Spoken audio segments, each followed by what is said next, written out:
Bueno, continuando con nuestro club de lectura, estamos con la biografía de Rembrandt y vamos a continuar con el capítulo número 9. Aquella nota llegó a mis manos en el momento en que me disponía a emprender un nuevo viaje hacia el sur. Rembrandt me había tratado con incalificable descortesía poco antes de mi partida, pero yo no podía guardarle rencor por aquel arrebato. Me necesitaba. No sabía si estaba enamorado de Goethe o no. Me inclinaba a creer que no, pues había vivido muy ligado sentimentalmente a Shakya, pero era un hombre de tremenda energía física.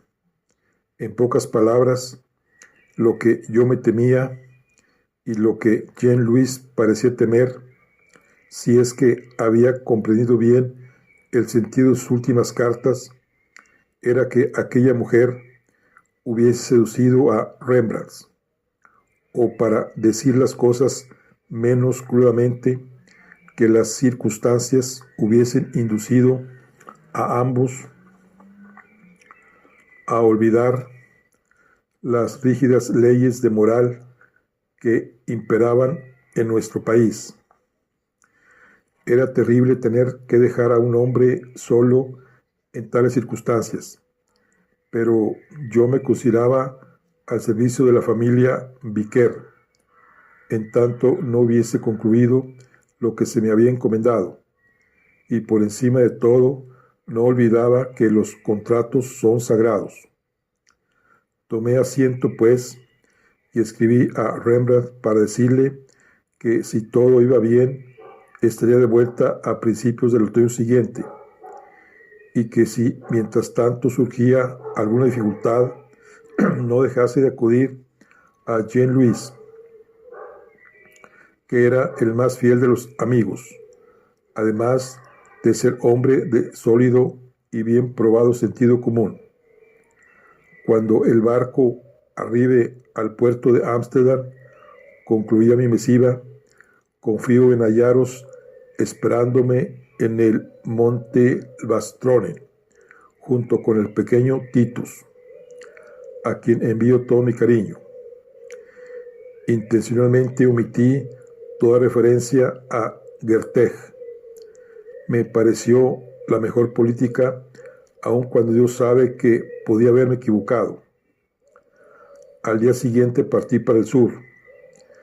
En el transcurso de ese viaje realicé los únicos descubrimientos que en alguna medida podían ser de utilidad para su señoría, Andries Vickers, por lo que no me parece oportuno dar cuenta de esta expedición en un libro que trata de mis azares y reflexiones personales. Cuando por fin regresé a New Amsterdam, me esperaban, entre otras cartas procedentes de mi país, una de mi hijo, la primera que recibía de él. Pude comprobar que el joven Williams estaba dejando atrás la infancia con toda seguridad, pues no solo su letra era excelente, podía compararse ventajosamente con los ilegibles garabatos de su padre, sino que había incluido en su epístola varias citas de Ovidio, todas ellas correctas. Expresaba cortésmente su pesar por no haberme visto en tanto tiempo, así como el deseo de que la hora de mi regreso no estuviese muy lejana. Pero la carta toda reflejaba poca naturalidad, y me di cuenta con dolor de que había desatendido a la única persona del mundo a quien me unía algo más imperecedero que los lazos de la amistad. Me alegré de que mis andanzas por el mundo estuviesen tocando a su fin. En cuanto a Jean-Louis, esta vez se había superado a sí mismo, nada menos que 9 cartas, y todas rebosantes de información. De ellas se han perdido la mayoría, pero copiaré una de las que pude salvar, pues merece la pena conservarla. Hoy, hace una semana, me encontré con el Rocky, a tu viejo librero, quien también vende a veces aguafuertes de Rembrandt. Me pidió noticias tuyas, preguntándome después si estabas enterado de los últimos problemas de nuestro amigo. Le dije que no, pues hacía meses que no aparecía por la casa de la Brestrat. La última vez que le visité, la situación con la nodriza había sido tan molesta que me había jurado a mí mismo no volver por ahí. Pero poco después, según el librero, se había declarado una guerra abierta entre ella y su amo, y Gertej había iniciado una serie de mezquinas persecuciones contra este que no habían concluido aún. Un día se presentó ante el juez y juró que su antiguo amo le había pedido dinero prestado y no se lo había devuelto. Otro día se lamentó de que Rembrandt le había prometido casarse con ella y no había cumplido su palabra. En una tercera ocasión llegó a afirmar tajantemente que ella y su antiguo amo habían mantenido relaciones carnales y que él la había despedido una vez conseguido de ella lo que quería. Y continuó promoviendo escenas así hasta que quedó claro para todos los interesados en el asunto que estaba rematadamente loca, por lo que hubo de ser trasladada a Gouda, su pueblo natal, e internada en el manicomio. Yo me alegré, pues a partir de entonces sería posible ver de nuevo a Rembrandt.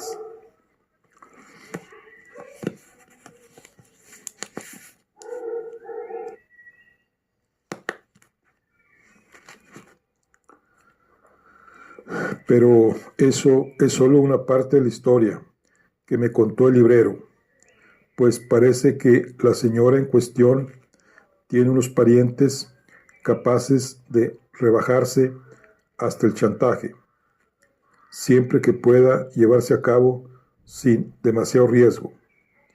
Y el riesgo, en este caso, era muy limitado, pues Rembrandt, que es el financiero más embrollado del mundo, sin duda había solicitado un préstamo, pequeñas sumas a la nodriza de su hijo en aquellas ocasiones en que su situación económica fue algo apurada. Muy absurdo sin duda, pero cuando está trabajando y no quiere que se le moleste, aceptaría dinero del mismísimo diablo. Todo este asunto está la mar de enredado. Hace aproximadamente una semana decidí comprar pescado para cenar. ¿Y con quién dirás que me encuentro en el mercado de pescado? Con nuestro amigo el pintor de la Brestrat. Creí que trataría de evitarme, pues nuestro último encuentro no había sido demasiado agradable. Por el contrario, se dirigió a mí y me dio la mano.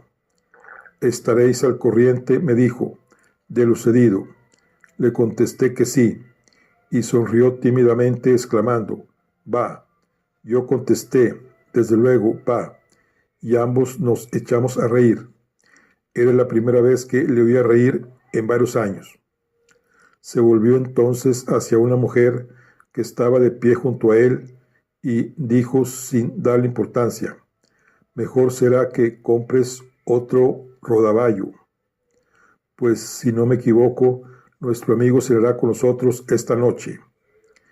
Y pronunció estas palabras de manera tan agradable que olvidé por completo mi irritación anterior. Cené con él esa noche y nunca había visto en aquella casa un cambio semejante. Todo estaba escrupulosamente limpio. El pequeño Titus, convertido en un hermoso muchacho, con los grandes rizos rubios, y de su madre, obtuvo permiso para permanecer con nosotros en la mesa, y había perdido ese aire de criatura acusada que yo siempre le había conocido. La comida estaba bien guisada, y nos fue servida como es debido, y no tirada sobre la mesa como antes. Pregunté a Rembrandt dónde había encontrado aquella joya, y me dijo que era una muchacha campesina de un pueblecito cercano a la frontera alemana. Había venido a Ámsterdam a buscar trabajo como criada, y un amigo se la había enviado a él cuando intentaba encontrar sustituta para Herz Dirks, luego de haberla enviado al manicomio. No sé nada de esta mujer, contestó, excepto que no parece tener más parientes que una hermana que vive en un pueblo llamado Breborz, a cierta distancia de aquí, cosa que me viene al pelo, pues ya estoy harto de criadas que tienen hermanos y hermanas a la vuelta de la esquina, dispuestos a cometer perjurio en cuanto llega la ocasión. Por lo demás, es una excelente cocinera, mantiene en orden nuestras habitaciones, es una verdadera madre para el pequeño Titus y tiene el agradable don de gastar poco dinero, una cualidad que quizá no venga mal en esta familia. Es también una mujer muy bella, me atreví a comentar. Sí, admitió, me vendría muy bien como modelo. Pienso retratarla en un cuadro muy grande que he de pintar algún día, un cuadro de Bessabé. Miré a Rembrandt y luego a la criada, que en ese momento hacía las veces de aya del pequeño, Titus, diciéndole que era hora de dar las buenas noches e irse a dormir. Acordaos de David, le previne. Hay poco peligro de que ocurra nada semejante, contestó. Simplemente me considero satisfecho de haber encontrado una sirvienta como ella. En estos tiempos todas prefieren trabajar en una tienda y llevar a cabo alguna tarea aburrida como curar tabaco o hacer cajas de papel, aguisar para un viejo viudo. Se levantó a dar las buenas noches a su hijo, le besó y abrió la puerta para que saliese la sirvienta. Noté que se despidió de ella como si fuese una gran dama, y de pronto lo advertí. Era en efecto una gran dama, aunque no supiese leer ni escribir. Rembrandt me llevó entonces al piso superior, contemplamos sus aguafuertes y después me fui a casa. Todo como si nunca hubiese ocurrido nada entre nosotros. Cuando vuelvas serás testigo de un milagro. Este hombre empieza a dar prueba de estar convirtiéndose en un ser humano normal y civilizado. Al parecer también está pasando apuros económicos, pero su trabajo es excelente, así que no importa demasiado. Adiós y vuelve pronto con nosotros. Te echamos de menos. Esta carta me confirmó en mi convencimiento de que debía volver. Hice una visita oficial a su señoría el gobernador Stuyvesant y me conmovió su emoción al despedirse de mí, encomendándome al Señor. No volveremos a vernos, afirmó, y golpeando impacientemente el suelo con su pierna de madera, repitió las palabras que le había oído pronunciar en ocasiones anteriores. De aquí a un siglo, esta tierra tendrá un valor infinitamente mayor que Java y todas las Molucas juntas. A los 2 meses aproximadamente, Me encontré cierta tarde en los muelles de Ámsterdam y media hora después estaba llamando a la puerta de mi casa. Transcurrieron unos minutos antes de oírse pisadas en el vestíbulo. Primero se abrió la pequeña mirilla de la parte superior de la puerta, luego la puerta misma, y la buena de Yanteje salió corriendo a expresarme lo feliz que le hacía el volverme a ver, y entré en mi casa. Esperaba anheloso el gran instante de ver a mi hijo, ocasión con que tantos años había soñado y para la que tenía preparado tan cuidadosos discursos. El muchacho estaba en el jardín, cogiendo rábanos que iba echando en un canastillo. Al oír mis pasos, levantó la vista y se limpió en los pantalones las manos manchadas de barro. Por fin iba a ocurrir. Abriría mis brazos murmurando, «Hijo mío», y él, pasmado, me abrazaría exclamando, «Padre». Pero no fue así. El muchacho me mostró un rábano muy grande y colorado. «Mirad, hijo, ¿verdad que es enorme?» «Sí, es muy grande», contesté. No era una réplica muy brillante, pero algo tenía que decir. «¿Sabes quién soy?», le pregunté entonces. Se limpió la nariz con el revés de su pequeña mano manchada de barro. «No», contestó, «como no seáis el hombre que ha venido a arreglar la chimenea». «Soy tu padre», le dije. El niño se limitó a exclamar, «Ah», y siguió recogiendo rábanos. Yo tartamudeé, algo descorazonado. «¿Es que no tienes nada que decirme?» De pronto sonrió alegremente.